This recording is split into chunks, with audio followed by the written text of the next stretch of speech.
Alright, no intro, ladies and gentlemen. Obsession is the best horror movie of the last decade, and in my opinion, it's also one of the greatest horror movies of all time. I love this movie so much. Did you get the reference? Did you? Okay.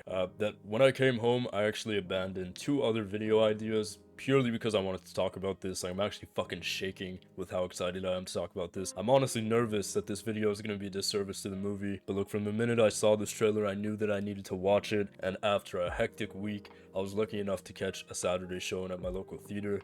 Now look, I love horror media of all varieties, and I consume such media at a rate that others have called a little concerning. That's besides the point. I've never actually been this shaken by a movie before. I'm really surprised. So this movie follows this pathetic piece of shit named Bear, who has this huge crush on this cute girl he works with. Now, Bear's a complete loser, and a bum, and a bitch, right?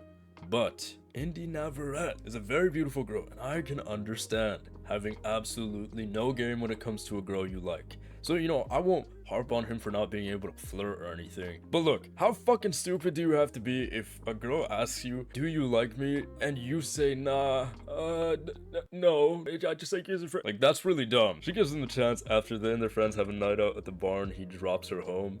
Funny enough, she actually didn't even want him to drop her home. She first asked his friend Ian to take her home. We later find out that this same Ian, who was trying to help Bear confess to Nikki, had actually been engaging in this on-again, off-again secret relationship, but not actually a relationship thing with Nikki for the past 2 years. So I don't know if she was just asking for a ride home or if that maybe meant something else to her, but when you think about that and the fact that that same night she told Bear that she planned on quitting her job to focus on writing, it becomes all that more disturbing. Bear ends up giving her a ride home, and after an awkward end to the night where she gives him the opportunity to confess and he pussies out like a bum, Bear decides to wait for her to go onto the porch into the house, and then he takes out this magic wish stick that he bought earlier that night and absentmindedly wishes that Nikki Freeman loved him more than anyone in the entire world. Now look, this change is immediate. She goes back to the car and becomes a completely different person. She's now become obsessed with him, because that's the title of them. In reality, this wish has forced her free will and her soul out of her body and welcomed in this entity, which comes on to Bear later in that night. In the first night, we actually see the very first glimpse of Nikki's struggle for control, where she fights against the entity, gains control momentarily, only to be taken over once more. But the two of them get together, and Bear's sick, twisted image of perfection is eventually thwarted when the entity possessing Nikki becomes increasingly possessive, to the point of codependency prompting violence against herself and others. His friend Ian tries to warn him, all the while his own suspicions actually stem from a place of selfish delusion, as Ian believes that Nikki is only with Bear to get back at him. Our other friend Sarah clearly likes Bear, though her feelings aren't really requited.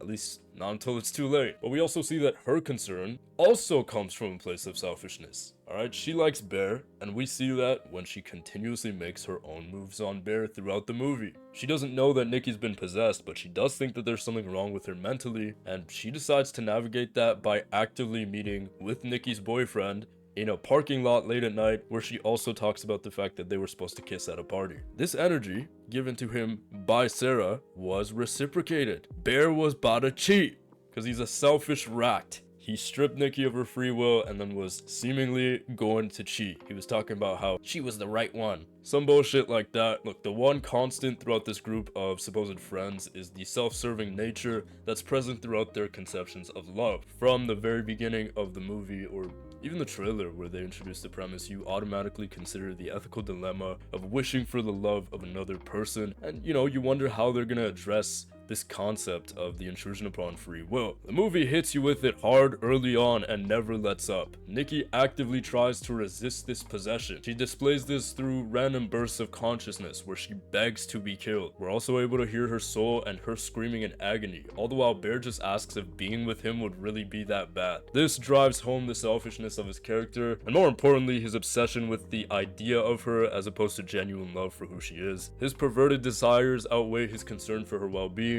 exemplifying the twisted self-serving nature of his supposed love for her. The best part about this writing is that unlike other possession movies where you root for the main character and the rest of the group to defeat the entity, you actually root for the entity / Nikki who's being possessed, since she is quite literally the best person in the group. I have not been shown enough to think otherwise. Alright, if I look at these people in a line, the other three are fucking psycho. Like, I watched this movie and I was fucking angry for Nikki. I was rooting for her every step of the way. And you know what, since watching, I've seen many people misinterpret this movie as that of a crazy girlfriend story about jealousy. And that's some of the dumbest shit I've ever heard in my life. And it's the same people in the comment sections of the trailers and promotional material for this movie saying, I don't see a problem, bro. Pass the controller, man. Look, Obsession is not about a crazy girlfriend, and you fucking idiots. And these guys need to understand that. Nikki quite literally does not possess the power to genuinely impose her own will. She's the victim, and it is Bear instead who is the crazy controlling partner. In a literal sense, he is controlling her mind, but not only that, he's welcomed in an entity who literally operates within the confines of a system that Bear created and upheld. This curse was imposed upon her without her consent. I'm still not sure how people struggled to grasp this concept, but this is an allegory for sexual assault and abuse. There literally is a sex scene in here that was probably the most disturbing thing about this movie, because you can see that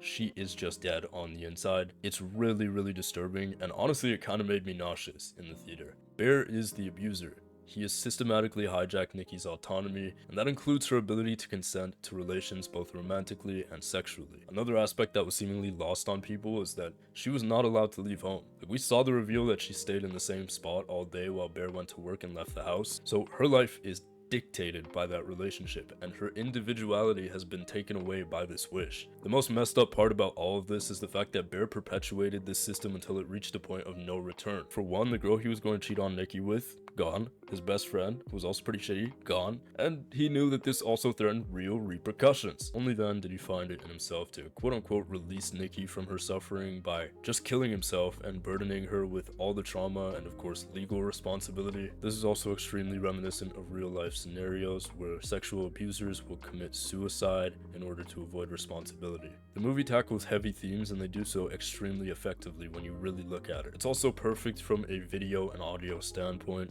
The cinematography is stunning. Between the way that scenes are shot in tense moments illustrating a character's climbing anxiety and paranoia, to the centered shots highlighting facial expressions, this movie is fucking stunning. The score is also really awesome. There are a couple recognizable songs here, of course, but beyond that, there are certain moments that are truly elevated by the audio. The mystical feeling of the wish stick was largely enunciated by the different jingles that you hear when it's interacted with, and this movie nails the scary aspects in ways that are so impressive. While there are some jump scares, they definitely don't rely on them, and instead they combine an unsettling score with a shot manipulating shadows to create tension through silhouettes. It is actually so beautiful. The star of the show, or I guess the star of the movie you'd say, is Indy Navarrete. I really hope I pronounced that correctly, but I recognized her from Superman and Lois and was really excited and happy for her when I saw her in the trailer of this movie. And you know what? She delivered an amazing performance. I believe that she delivered an Oscar-worthy performance, and what I'd say is probably one of the best horror performances ever. She is the audio and the visuals, okay? She has insane control over her voice, where she can snap from this calm tone to screaming her lungs out in a split second, all the while displaying incredible facial expressions. It's important to acknowledge that there's this otherworldly entity possessing her who's tasked with loving someone more than life itself. So the exaggerated facial expressions, the odd movements, the lack of social awareness, and overall human qualities were an absolute necessity, and Indy knocks it out the fucking park. So I'm very excited to see her in more movies after this, and I really hope she gets some cool roles because holy shit, I guarantee you nobody's dropping a better performance than her this year, I promise. This of course no slight in any way to any of the other actors. Michael Johnston, aka Bear, plays the character extremely well. Alright, I fucking hated that guy. That's because he played the character so well. He captures the nice guy whose kindness is a product of a lack of power as opposed to actual genuine intention, and shows that the minute he has the power to get what he wants, he takes full advantage even at the expense of someone else. Michael Johnston does great to sell the initial fear and anxiousness of Bear as well. The cast and crew involved in this are all amazing, and I think Indy Navarrete should absolutely be picking up an Oscar sometime next year. As for Curry Baker, the man behind this movie, he's delivered the best feature-length horror debut since Ari Aster and Hereditary. I'm familiar with his work on YouTube with the horror short films and on other platforms with his comedy sketches. Overall, I'm just really happy to see another YouTuber burst onto the horror scene like this. Raka Raka with Talk to Me just a few years ago, and now Curry Barker with Obsession. I'd urge you guys to check out his short films on YouTube as well, since they're pretty fucking cool too. Overall, I love this movie so much. It strongly tackles one of the craziest ethical dilemmas found in a what-if scenario. scenario, and they pull absolutely zero punches while wasting no time. Every scene is intentional, and it sure is great. This movie has some really strong messages. Obviously, it talks about the importance of timing. At the beginning of the movie, Bear's given the opportunity to confess, and he doesn't. Now, we don't know if Nikki actually liked him before and was giving him this final chance to confess before she quit, but in my opinion, I don't really think that she liked him that much. Considering she was willing to quit the store in pursuit of her writing dreams, I just don't think she would actively avoid asking out her crush or showing romantic intent. But at the same time, she did say if she liked a guy, they would never know it. However, I do think that she liked Ian. That same line about if she liked a guy, he would never know it, and then right before that, we saw that her and Ian have this relationship where they're kind of like mean to each other. I don't know, I kind of feel like it could be Ian, but at the same time, who knows? Maybe she liked Bear. Bear wouldn't find that out, because being in love and having a crush is amazing, but it can be pretty fucking gut-wrenching sometimes. So it's important to prioritize authenticity and not deprive yourself of reality. They establish in the first scene of the movie that Bear doesn't even really flirt with Nikki or make it properly known that he likes her. Doesn't really put himself out there properly.